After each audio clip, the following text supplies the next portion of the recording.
All right, so today we are diving into a week of spending that added up to over $500,000 on cars. We're going to break down exactly how that happened, and, in the process, we're going to uncover a pretty surprising and honestly practical financial philosophy behind it all. Okay, let's jump right in. So, the big question is, how does somebody even begin to spend over $500,000 in just 7 days? Well, you might be surprised to hear that this whole story starts somewhere totally unexpected, a place far away from any car dealership. That's right, this entire $500,000 week kicks off not with a shopping spree, but with a friendly but very high-stakes challenge on a tennis court.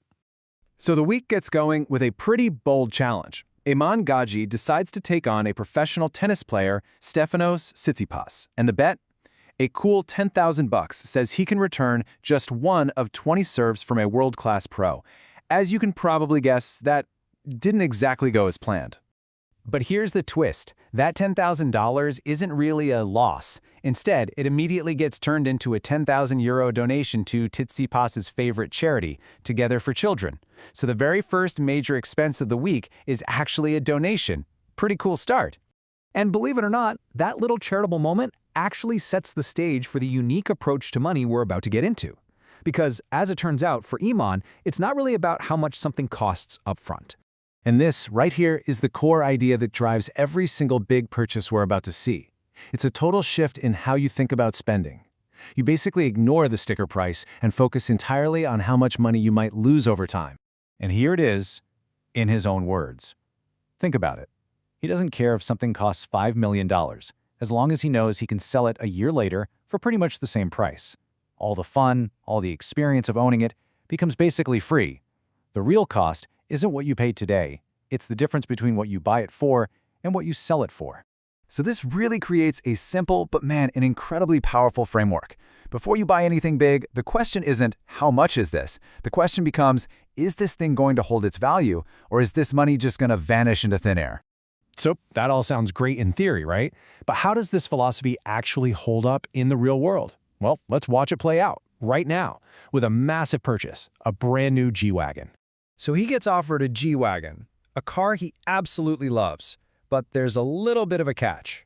He's got two options on the table, and he has to decide which one is the smarter move, the one that truly fits his financial philosophy. And here's where it gets really interesting. See, he could have had the G-Wagon with the brown interior right away, but he was only kind of 50-50 on it. The one with the black interior, though, that was a 100% take. In this asset-focused mindset, getting the perfect spec is everything, because a more desirable car holds its value way better. And, you enjoy it more. He's not just buying a car, he's acquiring a specific, valuable asset. And this mindset applies to all the other buys this week, too. He grabs a Porsche GT3, a car that's just notorious for holding or even gaining value, just to buzz around in. He even picks up some Travis Scott sneakers, which, have a crazy resale market. But the main event, of course, is finally pulling the trigger on that new 2023 G63 in his perfect double black spec. It's the ultimate example of this whole philosophy in action. So, after this whirlwind week of spending, from a tennis court to multiple car dealerships, what's the real takeaway here? Let's boil it all down to the key lessons from this $500,000 week. This table really sums it up perfectly.